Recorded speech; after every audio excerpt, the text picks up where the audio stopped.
Thank you Shantanu. सबसे पहले तो आप लोगों को बहुत बहुत स्वागत है and I welcome you on behalf of the zonal recruiting officer of ZRO, Major General Manoj Tiwari, to this press conference. Basically, the aim of this press conference is to tell you about the transformational changes which Indian Army has gone through this year by making the written exam online and as the first filter. जैसे अभी शांतनु साहब ने बताए हैं कि तीन चरण उसके थे, three steps. First step first step था पहले रिक्रूटमेंट रैली, जिसमें फिजिकल फिटनेस टेस्ट और फिजिकल मेजरमेंट टेस्ट वो होते थे।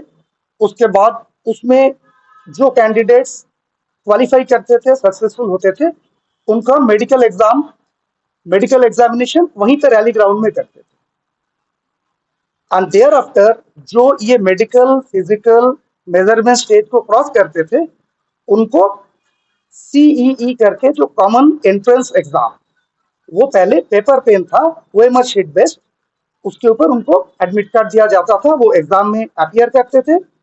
देयर आफ्टर ये सारे चीज को मिला के एक मेरिट लिस्ट जो है वो ड्रॉ किया जाता था एंड उस मेरिट लिस्ट के हिसाब से हम डिस्पैच करते थे। अभी जो चेंजेस आए हुए हैं उसमें ये जो कॉमन एंट्रेंस एग्जाम है, इसको सबसे पहला फिल्टर के हिसाब से रखा गया है। तो सबसे पहले जैसे लोग रजिस्ट्रेशन करते थे वैसे ही रजिस्ट्रेशन करेंगे, जिसमें joinIndianArmy.nic.in जो हमारे वेबसाइट है इंडियन आर्मी के रजिस्ट्रेशन के लिए, उस वेबसाइट में रजिस्ट्रेशन करना है। पहले जैसे ही है, नया चीज इसमें ये आया है, जब रजिस्ट्रेशन कर रहे हैं कैंडिडेट तो उसकी वेरिफिकेशन डीजी लॉकर से किया जाएगा। वेरिफिकेशन का दो तरीका हो सकता है, एक आधार कार्ड बेस्ड और एक matric certificate based. Digi locker से वेरीफाई होके आएगा, ओटीपी बेस्ड। देयर आफ्टर उनकी जो डिटेल्स वहां से फेच होगा ऑटोमेटिकली आएंगे।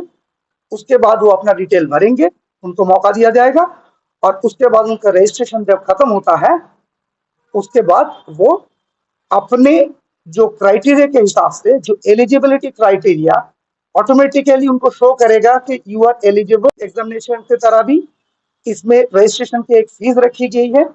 ऑनलाइन एग्जामिनेशन में एक कैंडिडेट के लिए 500 रुपीज का खर्चा आता है, जिसमें कि कैंडिडेट को 250 रुपीज पे करना पड़ेगा and 250 rupees the half of the amount will be paid by Indian army.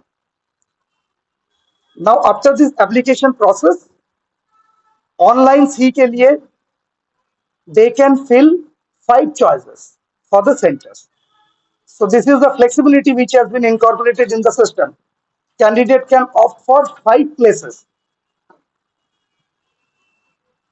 as per his suitability. He will apply for the places as far as possible. First 3 places के बीच में उनको दिया जाएगा centre, admit card will be issued and then they will appear for the online CE, that is common entrance exam. उसके base पे जो merit बनेंगे, उसके मेरिट के हिसाब से उनको रैली के लिए बुलाया जाएगा। ये जो रैली होगा जिसमें physical fitness and measurement test and rally ground में मेडिकल होंगे, इसके लिए अलग अलग एआरओ के जो डिस्ट्रिक्ट जिस हिसाब से बांटा हुआ है, उस हिसाब से उनको अलग अलग एडमिट कार्ड इशू होंगे for the call of the rally. Thereafter, same procedure, medical will take place and then the final merit will be drawn and dispatch will be done as per the requirement of the organization. ये changes जो आए हुए हैं, यही आप लोगों को बताने के लिए आया था। आप लोगों से हम लोग ये उम्मीद करेंगे कि you will give the publicity to this thing because there is a change which has happened. So this is a part of a change management, entire change management thing, where we all together will try to help the candidate in understanding the procedure.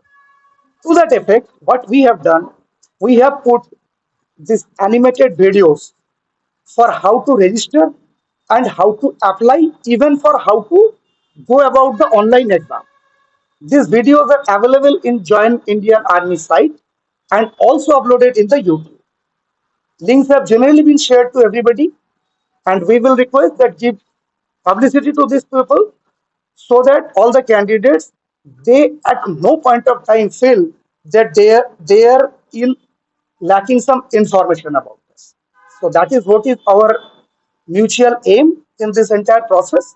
So why this date has been taken? Because it will give an equal opportunity to all the candidates probably to appear for the common entrance exam, which were earlier was the last filter. So many people. बाकी document में फर्जीनामा किया हुआ है, तो उसको eradicate करने के लिए और उसको उस मात्रा को कम करने के लिए हमने ये एक फिल्टर लगाया है कि अगर डीजी लॉकर के थ्रू अपलोड कराया जाए तो उसमें फर्जी मामला थोड़ा कम हो सकता है, और कोई इसका रीज़न नहीं है। लेकिन ये कहने की बात है, अगर कोई जेन्युइन कैंडिडेट है जिसका किसी कारणवश डीजी लॉकर से अपलोड नहीं हो पा रहा है, हमने अपने पूरे AROs को बोला है, और ये डेली की कार्रवाई हमारे ARO में होती है, यहाँ पर भी होती रहती है। बच्चे आते हैं, उनको सिखाया जाता है प्रत्यक्ष तौर पे कंप्यूटर के सामने बिठा के, भाई कैसे कैसे क्या क्या करना है, और जहाँ जहाँ उनको कष्ट होता है वो कष्ट का निवारण हमारे जो रीजनल जो एरिया रिक्रूटिंग ऑफिसर्स हैं वो करते हैं। और कोई सवाल? जी जी, ये अलग अलग रीजन में अलग अलग इन पे एक्शन लिए गए हैं। ये हमारा सिर्फ ये होता है काम कि उनको पकड़ के, और जो लोकल पुलिस है उसको हम हैंड ओवर कर देते हैं। उनका उसके बाद क्या होता है वो हम तक, क्योंकि सर ये बड़ा आंकड़ा है, जैसे शिक्षक भर्ती परीक्षा में उत्तर प्रदेश में इतनी बड़ी संख्या में लोग सेल मार देते, सेना में भी इतनी बड़ी हिम्मत नहीं तो ये सैनिक थोड़ी है।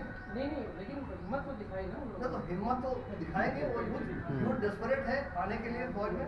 ये आपको एक्चुअली बोलना चाहिए कि अगर इतनी संख्या में लोग पकड़ लेंगे मतलब हमारा प्रोसेस काम कर रहा है। वो तो है ही है, वो तो है ही नहीं, वो तो सर तो बेसिकली जो भी अगर ऐसा कोई चीज़ कर रहा है तो हमारा जो प्रोसेस है वेरिफिकेशन का वो फंक्शन कर रहा है, इसलिए कोई भी इस प्रोसेस को सर्कमेंट नहीं। और फर्स्ट 5 चॉइस में से फर्स्ट 3 में से आ जाएगा। मेरा सवाल एक ये था कि जैसे ऑनलाइन हम एग्ज़ाम करा रहे हैं, एक एजेंसी हायर की है, बहुत प्रोफेशनल एजेंसी है, फिर भी आर्मी की तरफ से एक जो उसका मॉनिटरिंग है उसका भी कुछ न कुछ हो। हाँ बिल्कुल, ये अच्छा सवाल है। मॉनिटरिंग का ये है कि जहाँ जहाँ ये सेंटर्स हैं, जहाँ जहाँ ऑनलाइन एग्ज़ाम सेंटर हैं, वैसे तो कहने के लिए हमने एक एजेंसी हायर की है जो वो टेस्ट कंडक्ट कराएगी, लेकिन जो फौज की तरफ से हर एक सेंटर पे, जहाँ पर भी ये सेंटर्स हैं, वहाँ पे कोई ना कोई रिप्रेजेंटेटिव फौज का रहेगा जो कि उसको मॉनिटर करेगा, उसके बारे में रिपोर्ट करेगा। हम यहाँ पर एक सेंट्रली एक कंट्रोल रूम बना रहे हैं जिसमें कि वो जो EDCIL है, जो वेंडर है जो कंडक्ट कर रहा है, वो और हमारे जो नुमाइंदे हैं वो उस कंट्रोल सेंटर को मॉनिटर करेंगे। तो जहाँ जहाँ जिस सेंटर पे ये एग्ज़ाम होंगे और जितने शिफ्ट में होंगे, वहाँ पर कोई ना कोई फौज का रेप रहेगा उसको मॉनिटर करने के लिए। यस, उस रेप के पास वो पावर नहीं है जो कि वो एग्ज़ाम को रद्द कर दे या ना कर दे, वो सिर्फ वहाँ पर ऑब्जर्वर के तौर पर है। और कोई